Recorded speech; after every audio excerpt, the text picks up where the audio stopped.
पांडुरंगाला पांड्या म्हणतो, शिवाजी महाराजांबद्दल बोलताना याला मस्करी सुचते. त्याला खरंच उबाटा गटानं महाराष्ट्रभर फिरवावं, जरूर फिरवावं. 2022 नंतर पक्षात घेऊन सुषमा अक्कानं जी आय बसवली ना ठाकरे गटाची, ती पुरती झोपवण्याचं उरलेलं काम हा काळा विद्रोही कवी नक्कीच करेल.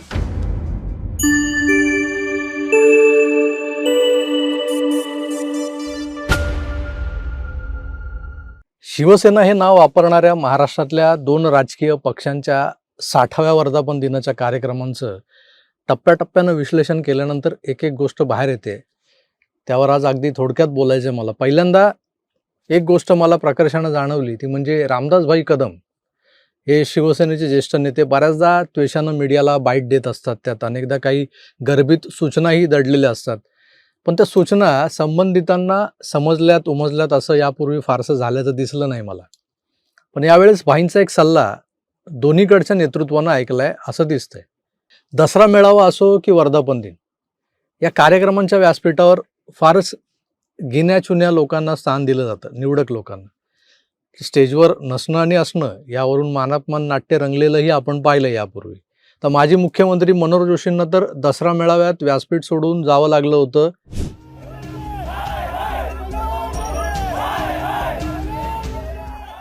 इथपर्यंत सगळी गोष्ट झालेली आहे. पण नुसतंच व्यासपीठावर बसवलं जाणं म्हणजे झालं असं नाही ना.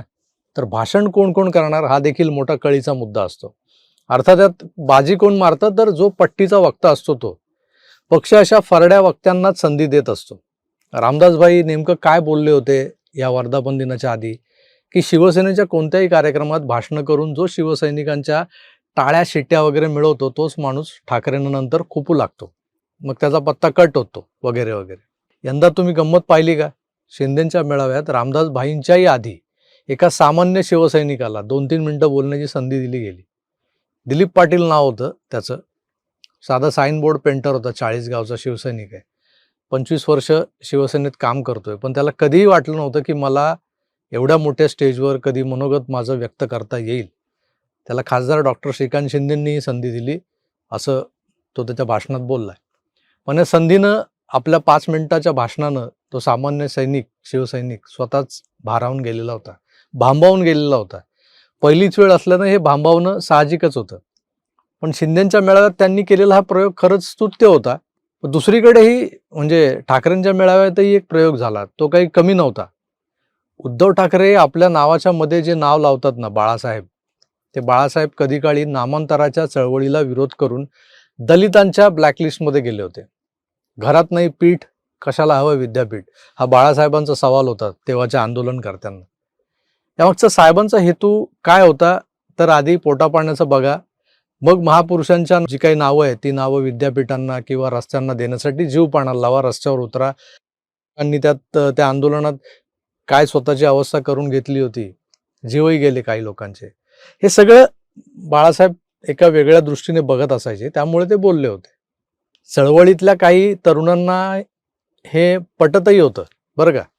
तर काही लोक असेही होते की कळतंय पण वळत नाही, अशातला कारभार होता त्यांचा. 1984 नंतरचं शिवसेनेचं भगवं स्वरूप, ज्वलंत हिंदुत्व, हे सगळं दलित चळवळीतल्या आंबेडकरी विचारांच्या बहुतेक मंडळींना रुचत नव्हतं. पण माननीय बाळासाहेब हे काळाच्या पुढचं म्हणजे भविष्यात जे समाजाच्या हिताचं असायचं त्यावर बोलणारे होते. तत्कालीन स्थल काल संदर्भ कदाचित त्यांच्या विधानांना पुष्टी देणारे नसायचे. त्यावेळेला ते जे बोलले ते थोडंसं खटकणारं असायचं, पण कालांतरानं त्यांचं म्हणणं लोकांना पटायचं. त्याला द्रष्टा नेता म्हणतात. पुढे जाऊन काही लोकांना दलित विरोधी वाटणारे बाळासाहेब समजून घेता आले, मग आपलेसे वाटू लागले. त्यापैकी नामदेव ढसाळ हे एक होते. शीघ्र कवी आपले रामदास आठवले, त्यांनाही आज केंद्रात जे मंत्रिपद मिळालंय ना, त्याचा मार्गही बाळासाहेबांशी त्यांनी केलेल्या हातमिळवणीचा परिणाम आहे, मातोश्रीवरून गेलेला आहे. शिवशक्ती प्लस भीमशक्ती हा जो काही प्रयोग झाला, त्यातून आठवले आज भाजपच्या किंवा मोदींच्या गुडबुकमध्ये आहेत. पण दलित आंबेडकरी विचारांच्या तरुणांमध्ये काही बामसेफी आहेत. आता ही एक वेगळीच तरा आहे बरं का, बामसेफी. पुरोगामित्वाच्या नावाखाली हिंदुत्वाला शिव्या घालणं, हिंदू देवी देवतांची मजाक मस्करी करणं, यातच हे समाधानी असतात. नवीन नवीन शोध लावतात. सगळं जे काही आहे, जे पुरातन आहे ते सगळं ह्यांचंच आहे, म्हणजे हे ज्यांचं नाव घेतात त्यांचंच आहे. म्हणजे हा कोण होता, तर हाही विष्णूही तोच गणपतीही तोच, शंकरही तोच, इथे मंदिर दिसतंय तेही आमचंच. ठीक आहे, ती त्यांची त्यांची विचार करण्याची पद्धत आहे. पण यांच्या ज्या बडबडीने, म्हणजे डोक्यात जाणाऱ्या बडबडीने आताशा यातले काही लोक जेव्हा हिंदुत्ववादी कार्यकर्त्यांच्या तावडीत सापडतात तेव्हा बदडले जातात. हे वेगळं सांगायला नको. पण काहींना कायद्याचा बडगाही दाखवला जातोय. ती प्रभू श्रीरामांना शिव्या घालणारी मृणाल जाधव अजूनही तुरुंगात आहे. जामीन मिळायचे वांदे करून ठेवलेत तिचे.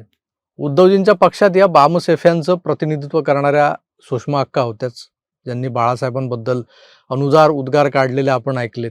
पण शालिनी पाटील किंवा वय झालेल्या बाळासाहेब ठाकरेंच्या हातात, म्हणजे 80-85 वर्षाच्या म्हाताऱ्याच्या हातात तलवार देऊन काय उपयोग होणार आहे? हात थरथर करायला लागले. उद्धवजींना तर तमाम शिवसेना के चले चपाटे इस बात पर जरा गौर करे आणि सांगावं लागेल उद्धव ठाकरे आणि त्यांच्या तमाम प्याद्यांना की साहेब, मी महाराष्ट्राचा आणि महाराष्ट्र माझा म्हणणं सोडून द्या. महाराष्ट्राचा सातबारा काही तुमच्या नावावर नाही. शिवसेनेच्या चेला चपाट्यांना दम भरणाऱ्या अक्का परवा नक्राशू ढाळत होत्या.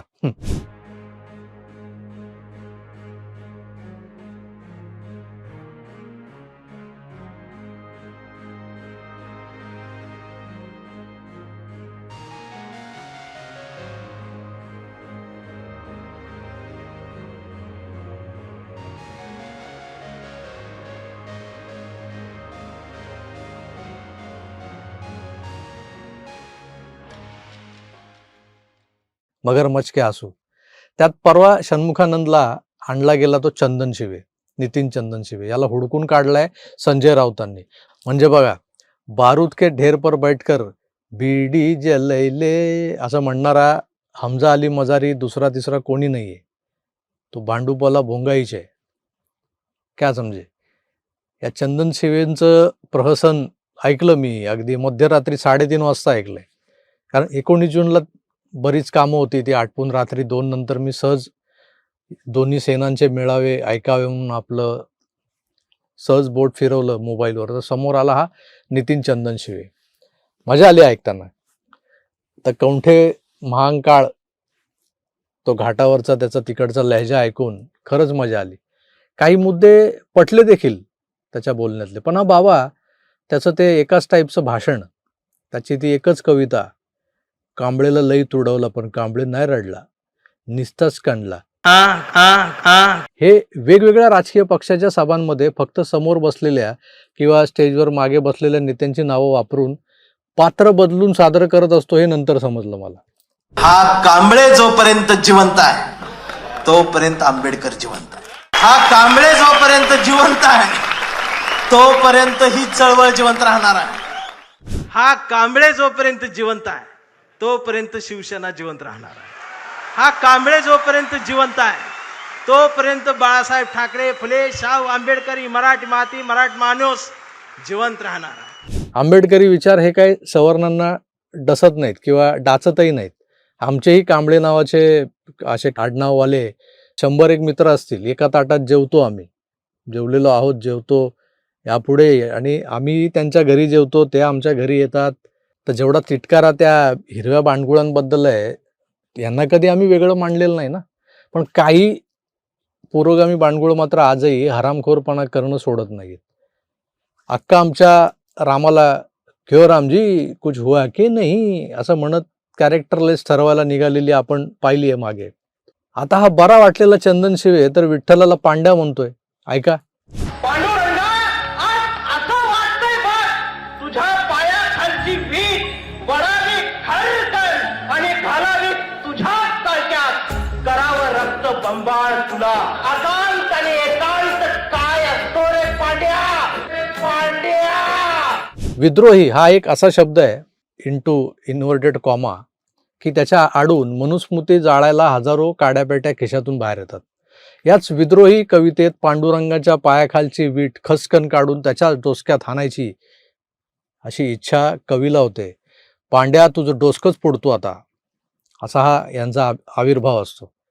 पण या विद्रोही कवींना तुझं काय घोडं मारलं रे माझ्या पांडुरंगानं असं विचारायची हिंमत आमच्यातले एकालाही होत नाही. एकही माईकालाल करत नाही.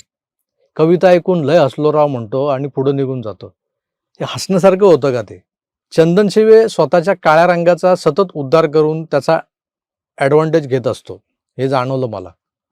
या काळ्या माणसाला ठाकरेंनी महाराष्ट्रभर फिरवावा असा सल्ला सोशल मीडियावर जो तो उद्धवजींना देताना दिसतोय मला कालपासून. इतका तो गाजला षण्मुखानंदच्या व्यासपीठावरून. मला वाटतं खरंच हा शिवसेनेच्या व्यासपीठावर असताना प्रबोधनकार बाळासाहेब, आदित्यदादा, उद्धवसाहेब आणि महाराष्ट्र धर्माच्या बाता मारणारा काळा विद्रोही कवी जो वंचितच्या व्यासपीठावरून सुजात आंबेडकरांना मिठी मारतो आणि ती मिठी मारायला मिळाली मला सुजात दादांना म्हणून स्वतःला धन्य समजतो.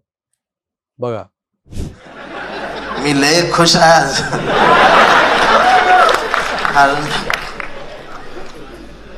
दादाला टच करायला मिळालं, दादाला टच करायला मिळालं, दादाला टच करायला मिळालं. पांडुरंगाला पांड्या म्हणतो. शिवाजी महाराजांबद्दल बोलताना याला मस्करी सुचते.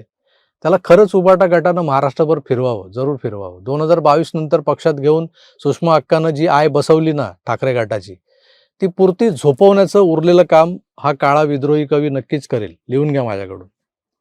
महाराष्ट्रातला देवादिकांना मानणारा, छत्रपतींचा सन्मान करणारा 18 पगड जातीतला मराठी माणूस जो आजवर निव्वळ माननीय बाळासाहेब ठाकरेंची प्रतिमा बघून तुम्हाला मतदान करीत होता ना, तो वर्गही या विद्रोही काळ्याच्या कवितेतल्या कांबळेला नाही तर असे नंग शोधून तुमच्या गटात आणणाऱ्यांना आणि त्यांना प्रचारार्थ वापरणाऱ्यांना मात्र तुडवतील. पण ते रडणार नाही. ते फक्त कणल उई करून. लिहून घ्या.